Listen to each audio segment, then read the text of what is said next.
Let's dive into some content that will help you get savvy around what to do when you are facing challenging times and needing to adapt your company. And I want to start off, I have lots of things to talk about here, but I want to start off with like the power punch. And I want to talk about the fact that in times of challenge, in times of crisis even, I want you to remember that it's really important that you keep selling in your company. I know that this could potentially rub you the wrong way. And I know that in times of challenge and crisis, it's hard to know what to prioritize. And so I want to talk through this a little bit, but I want to say that if you are a company, if you are a business, it means that you make money. And there's nothing wrong with that. That makes you a viable company. And so when we are going through times in the market, personally, socially, that are challenging, we have to remember that we have to keep our companies afloat. Our message must be continuing to reach people. We must be making money in order to survive and move through things. And so I want to say that it's important that in the midst of things that are hard, we remember to bring in a revenue, which is selling in our businesses. And so here are some incredibly important strategies and thoughts to keep in mind when you're selling in a challenging time. First, I want you to remember to make sure that you are both sensitive and sensible in your message and your offer. What do I mean by this? Okay, so when things are going on within ourselves, within a company, within an industry, within the nation, we want to be sure that we're not just like totally pretending like that's not happening. We want to make sure that, I know a lot of us might do like block scheduling where we have our content planned out for a month, or we have our emails ready to go. And normally I'm all about that. I'm all about that systemization. That's not going to work when we have something that is really changing the situation of people and their mindset. And so I want you to be sensitive by acknowledging what's going on and being sure to sort of name the elephant in the room, acknowledge it, and bring just like a sensitivity to what that means for your audience. And then whatever offering, whatever thing that you are selling or promoting or pushing, it needs to be a sensible offering. So you really want to analyze, okay, where is my audience? What are they thinking? What are they feeling? How are they doing? What are they needing? And you want to put out an offering that aligns with that. So sometimes maybe our pre-planned schedule of launches, promotions, maybe that's not going to quite make sense. And so we just need to be savvy and tweak that. Okay, so sensitive and sensible. And something that I mentioned in that, and I just spoke with one of my clients about, is you need to know where your customer is. So when she started thinking about, okay, how do I navigate the challenges of right now? And what does this mean? And all of these questions, I said, well, what is your customer feeling right now? What are they thinking? How are they feeling? How are they responding? And I was like, oh, wait, I haven't thought about that. So we got to do that. We got to do that thought work and that research work before we execute on a sensible offering on different things in sales. So be sure to tap back into your avatar and your customer to know what they're thinking and feeling. Okay, next point. No free work. Okay. I'm gonna say there's a little nuance to this. What I mean by this is something that you have charged for previously, do not now make it free to the marketplace. That is confusing to your audience. That devalidates your offering in your company, and it's just not strategic to do in your business. And so what I will say is this can be a great time to create or promote something that has been free before. So maybe you have an opt-in that you need to run, or you need to create an opt-in that will serve people where they're at. Maybe you need to go on a live free training. Maybe you need to host a certain workshop. Those things, yes, please do them. Get creative, get savvy. Think about what you can do to serve your people, but do not offer something that you have currently run at a certain rate or done previously now for free. And I've kind of already explained why.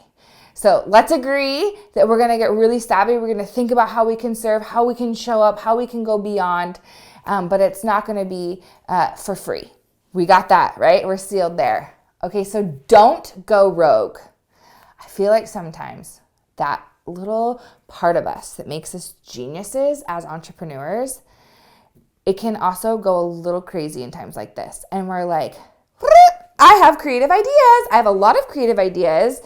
And we want to rein that in. We want to let that happen, and then we want to rein it in. Because when I say don't go rogue, what I mean is don't create something now that is short term for something that's going to change your company in the long run.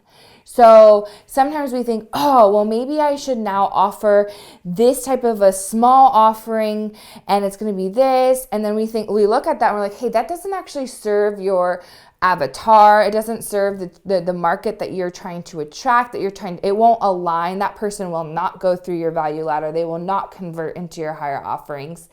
Don't go rogue. Stay the journey.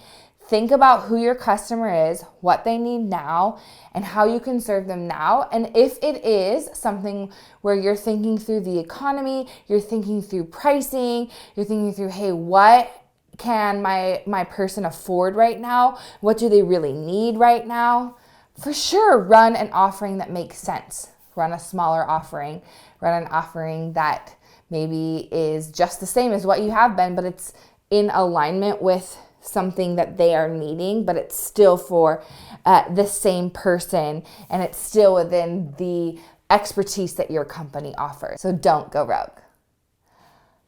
Okay, discounting. So people are like, should I discount my prices? Should I not? There is a fine line here with discounting things, right? Because I think that really savvy high-end companies run discounts. So like, I'm totally an Anthropologie girl. Anybody else? I love Anthropologie. Something about Anthropologie is they always have a sales room, and they know why they have a sales room for trends that are going out, for seasons that are going out, for damaged products, for online returns, for whatever. They have a sales room, and they have a reason why they're doing that. They run promotions, 15% off the whole store. We don't then think, man, this is like a cheap company, right?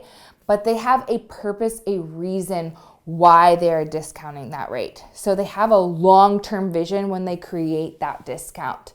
So I don't think that this is necessarily a bad time to run a discount or to make a certain package a bit more valuable, because on top of what I'm offering, I'm also going to give you this additional experience where we're going to come together online for a 1-hour Zoom training. And this is just a total, complete, awesome bonus. So creating additional value or a sensible, thought through discount, I believe, is something that you can really do in times of crisis, in times of challenge. You just need to know why, and not just slap on a 20% off discount or half the price. Think about why you're doing that and what you're doing for your person and where you're leading them and how you're serving them and how that both benefits them and benefits your company. And then the last thing I want to say, and I'm making this last on purpose because I think that we could almost say, oh, well, I'm doing this, so I'm still selling.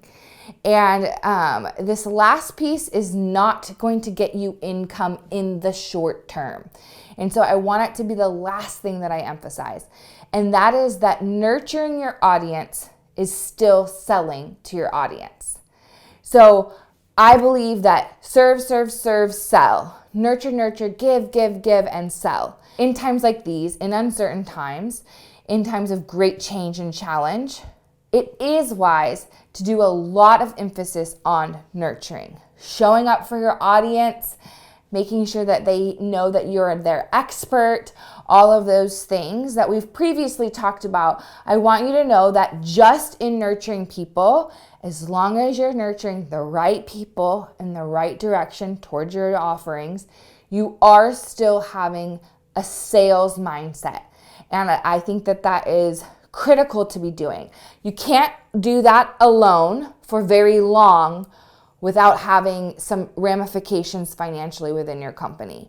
And so I want to make that the last emphasis, but I believe it's important because in nurturing, you're developing more leads, you're going deeper with the like, know, trust factor, and that's gonna lead people into desiring to buy from your company. And my heart in this, message of continuing to sell in crisis is your company. I believe your company has something really special, really important. You were designed to create your impact and mark on the world. And that doesn't change in times of challenge and crisis. It really needs to be brought forth with strategy and clarity and sensitivity and sensibility. And so I want you to not shut down, but I want you to just get super scrappy and savvy in this time because the world needs what you have to offer. And so I want you to thrive in this time, which means continuing to have a selling mindset.